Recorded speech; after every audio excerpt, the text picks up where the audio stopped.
Hello friends, welcome back to my channel. मैं हूं अमृता और आप सभी देख रहे हैं टारगेटेड 1।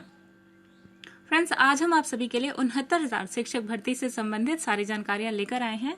यहां पर आप देखेंगे चयन प्रक्रिया से रिलेटेड सारी सूचनाएं और क्या क्या सावधानी आपको बरतनी है काउंसलिंग करवाते समय।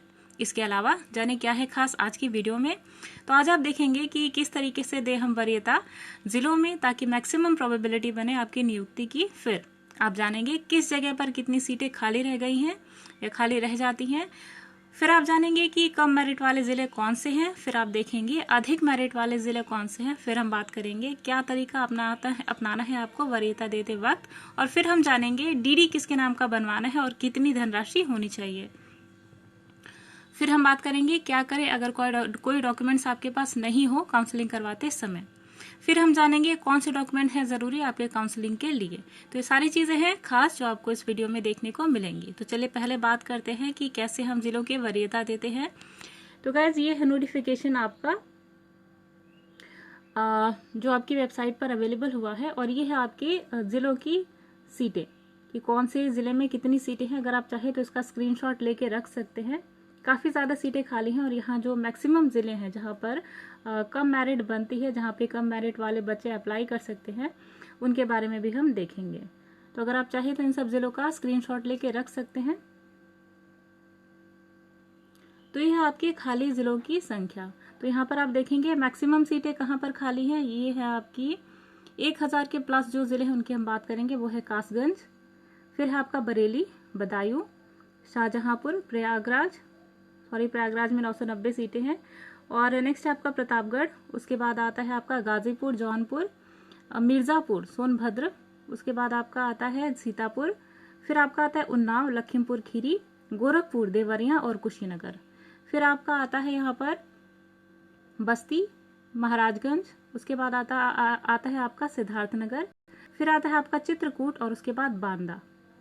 फिर आपका आता है बाराबंकी और सुल्तानपुर, फिर आपका आता है बहराइच, फिर आपका आता है रामपुर और बिजनौर, उसके बाद आपका आएगा फर्रुखाबाद, कन्नौज, आजमगढ़, बलिया, मऊ, सहारनपुर, मुजफ्फरनगर। ठीक है ना, सॉरी सहारनपुर मुजफ्फरनगर नहीं। तो ये सारी जगह हैं जहां पर आपकी सीटों की संख्या अधिक है। अब चलते हैं नेक्स्ट, कौन से ऐसे जिले हैं जहां पर बहुत कम गुणांक है और बहुत कम गुणांक वाले बच्चे अप्लाई कर सकते हैं ताकि उनकी नियुक्ति कंफर्म हो सके या मैक्सिमम प्रोबेबिलिटी बने आपकी नियुक्ति की। तो वो जिले जहां पर मेरिट बहुत कम जाती है वो है लखीमपुर खीरी, श्रावस्ती, गोंडा, कौशाम्बी, बलरामपुर, सोनभद्र, चित्रकूट, महाराजगंज, कौशाम्बी, सीतापुर, पीलीभीत और बहराइच। तो ये है आपके कम गुणांक वाले जिले। अब बात करते हैं अधिक गुणांक वाले जिले जहां पर ज्यादातर मेरिट हाई जाती है। वो है गाजियाबाद, शामली, अलीगढ़, लखनऊ, गौतम बुद्ध नगर, आगरा, कानपुर नगर और वाराणसी। यहाँ पर जिले की यहाँ पर मैक्सिमम मेरिट्स जाती हैं जनरली। नेक्स्ट बात करते हैं कि अगर काउंसलिंग के टाइम में जो जिला आप चुनते हैं उस वक्त क्या स्ट्रैटेजी अपनाएं कि आपकी नियुक्ति कंफर्म हो सके। तो सबसे पहले आपको ध्यान रखना है कि जो स्टेप है गाइस उस तरीके से आप अगर डालते हैं अपना जिला तो आपको बहुत ज़्यादा इजी लगेगा काउंसलिंग के टाइम पे। तो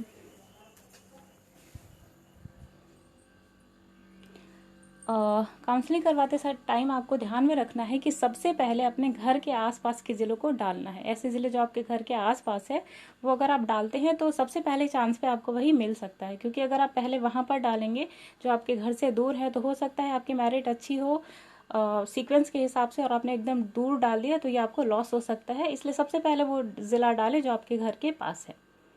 फिर आपको उन ज़िलों को डालना है जो शहर के आसपास है, जो ज़्यादा डेवलप्ड है, गांव टाइप के हैं, टाउन टाइप के हैं, जहाँ पर डेवलपमेंट थोड़ी ज़्यादा है, क्योंकि आपको फैसिलिटीज़ वहाँ पे बहुत अच्छी मिल सकती हैं। फिर आपको उन ज़िलों को डालना है जो विकसित है, गाँव की तरह ही है पर विकसित है। वहाँ पर भी आपको अच्छी फैसिलिटीज़ मिल जाएंगी, रूम अवेलेबल होंगे और लाइट पानी की अच्छी व्यवस्था होगी, रोड्स अच्छी होंगी, तो उन जगह पे डालना है। और फाइनली आपको ऐसी जगह पे डालना है लास्टली जहाँ पर आपको बिल्कुल जाना ही नहीं है, जहाँ पर आपको सोचना है कि चलो कुछ नहीं तो बस ये जगह, क्योंकि आपको नियुक्ति पानी है तो आपको वो चॉइस भी डालनी है जहाँ पर रिसोर्सेज बहुत कम है। ठीक है ना।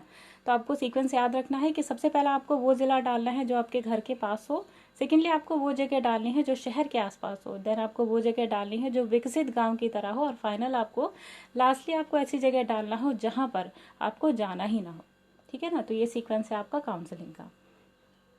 नेक्स्ट है बहुत इंपॉर्टेंट डीडी से रिलेटेड, और गाइज इसे आप ध्यान से सुने और हो सके तो इसका स्क्रीनशॉट भी लेके रख लें कि डीडी किसके नाम देय होगा और धनराशि आपको कितनी जमा करनी है, कितनी धनराशि का आपको डीडी बनाना है। तो डीडी की जो धनराशि होगी, जनरल और ओबीसी को 500 रुपये का बैंक ड्राफ्ट बनाना है, SC/ST को 200 रुपये का, और PH यानी कि फिजिकली जो चैलेंज लोग हैं उनके लिए कोई फीस नहीं है। तो आपको ध्यान में रखना है कि जनरल और ओबीसी को 500 रुपये का डीडी बनवाना है, SC/ST को 200 रुपये का, और PH यानी कि फिजिकली चैलेंज लोगों को यहाँ कोई फीस नहीं देनी। अच्छा, एक और इम्पॉर्टेंट चीज़, क्योंकि ये चीज़ बहुत ज़्यादा इंपॉर्टेंट है, जब आप डीडी बनवाते हैं तो इस चीज़ का आपको खासा ध्यान रखना है कि जो डीडी है आपका वो किसके नाम देय हो। तो जहाँ पे आपको दे का नाम लिखना है वहां पर होगा आपका सचिव उत्तर प्रदेश बेसिक शिक्षा परिषद प्रयागराज। एक बार फिर से देखिएगा, डीडी जिसके नाम का बनेगा वो होंगे सचिव उत्तर प्रदेश बेसिक शिक्षा परिषद प्रयागराज। तो ये होंगे, वहां पे नाम आपको मेंशन करना है और 500 रुपए की धनराशि लगानी है, ठीक है ना। नेक्स्ट बात करते हैं, बहुत ही ज़्यादा इंपॉर्टेंट है गाइज, और सभी को ये चीज़ ध्यान से सुननी है और ध्यान में रखना है कि क्या करें अगर आपके पास वो डॉक्यूमेंट्स अवेलेबल नहीं हो जो आपको काउंसलिंग के टाइम में चाहिए। क्योंकि लॉकडाउन चल रहा है, बहुत ज़्यादा मैक्सिमम प्रोबेबिलिटी बनती है कि आप लोगों के पास कुछ डॉक्यूमेंट्स अवेलेबल ना हो, किसी की यूनिवर्सिटी बंद हो रही हो, या फिर कोई ज़रूरी निवास प्रमाण पत्र पुराना किसी का हो गया हो, नया चाहिए हो। तो ऐसे केस में क्या करें, वहाँ पर आपकी वहाँ पे आपके भर्ती के टाइम में बहुत ज़्यादा दिक्कत होगी, क्योंकि आपके पास अगर डॉक्यूमेंट्स नहीं है तो काफ़ी ज़्यादा खासा दिक्कत का सामना आपको करना पड़ सकता है। तो वहाँ पर आपको चाहिए कि एफिडेविट पहले से बना के रख लें, ठीक है ना। एफिडेविट में आपको मेंशन करना है कि इतने टाइम के बाद आप अपने डॉक्यूमेंट्स जमा कर देंगे, ठीक है ना। तो इन सब चीज़ों का आपको ध्यान रखना है। अगर डॉक्यूमेंट्स नहीं होते आपके पास तो आपको मेंशन करना है कि इतने टाइम लिमिट के बाद आप अपने डॉक्यूमेंट्स सबमिट कर देंगे, ठीक है ना। तो ये बहुत ज़्यादा इंपॉर्टेंट चीज़ है जो आपको ध्यान रखना है काउंसलिंग करवाते के वक्त। अब जो बहुत ज़्यादा इम्पॉर्टेंट है, अब हम बात करेंगे कि काउंसलिंग के लिए कौन से डॉक्यूमेंट्स ज़रूरी हैं, ठीक है ना। तो उसको एक बार ध्यान से देखिएगा।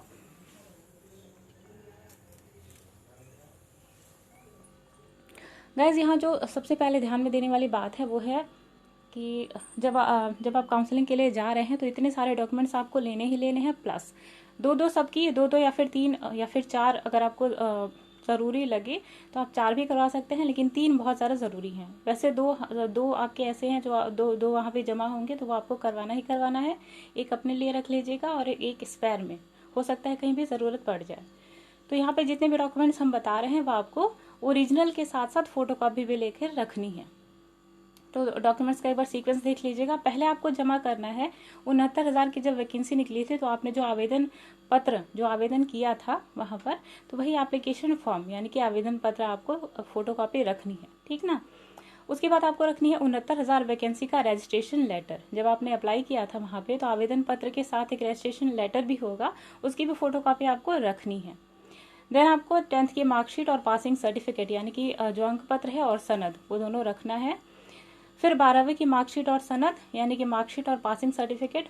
फिर नेक्स्ट पे आपको रखना है BA, BCom, BSc जो भी आपने कर रखा है, बैचलर की डिग्री वो, और साथ में आपका मार्कशीट वो डिग्री जो आपका होता है, डिग्री या पासिंग सर्टिफिकेट जिसे आप कहते हैं वो।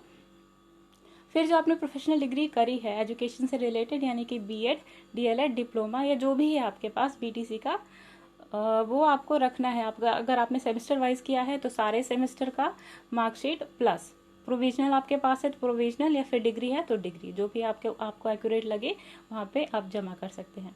देन आपको जमा करना है जाति प्रमाण पत्र, ठीक है ना। जाति प्रमाण पत्र मूल होना चाहिए और 2 आपको वहाँ पे फोटोकॉपी भी रखनी है। फिर आपको लाना है वहाँ पर निवास प्रमाण पत्र जो मेंशन हो उसमें कि आप 5 साल उस जगह के निवासी हैं जहाँ का आपने निवास प्रमाण पत्र बनाया है। फिर आपको चाहिए आय प्रमाण पत्र। देन आपको चाहिए चरित्र प्रमाण पत्र, तो एक मूल होना चाहिए और 2 आपका स्पेयर में होना चाहिए। फिर आपका बैंक ड्राफ्ट, धनराशि कितनी होनी चाहिए और कितने किसको दे है ये भी अभी हमने डिस्कस किया। देन एफिडेविट बहुत ज़्यादा ज़रूरी है, क्योंकि कोई ज़रूरी नहीं है गाइस कि आपने जो डॉक्यूमेंट्स बनाया है वो हर तरीके से सही हो, कई बार फॉर्मेट भी गलत हो सकता है, तो वहाँ पर भी आपको ध्यान रखना है कि एफिडेविट ज़रूर ही लेके जाना है आपको। और प्लस 2 या 4 फोटोज़ ले लेंगे वही वाली जो आपने 69,000 वैकेंसी के फॉर्म में चिपकाया था। तो ये चीज़ आपको ध्यान रखनी है कि 4 फोटोज़ भी होनी चाहिए, बिल्कुल वही जो आपने 69,000 भर्ती के फॉर्म में चिपकाया था। तो गाइज यहाँ खत्म होती है हमारी वीडियो। आई होप आपको वीडियो बहुत ज़्यादा पसंद आई होगी, अच्छी लगती है तो प्लीज़ लाइक करें, चैनल को सब्सक्राइब करें, और लगता है कि इन्फॉर्मेशन बहुत ज़्यादा यूजफुल है तो अपने दोस्तों तक भी शेयर करें। तो चलिए मिलते हैं कुछ और वीडियोज़ के साथ में, तब तक के लिए अमृता को दीजिए इजाज़त। Bye bye.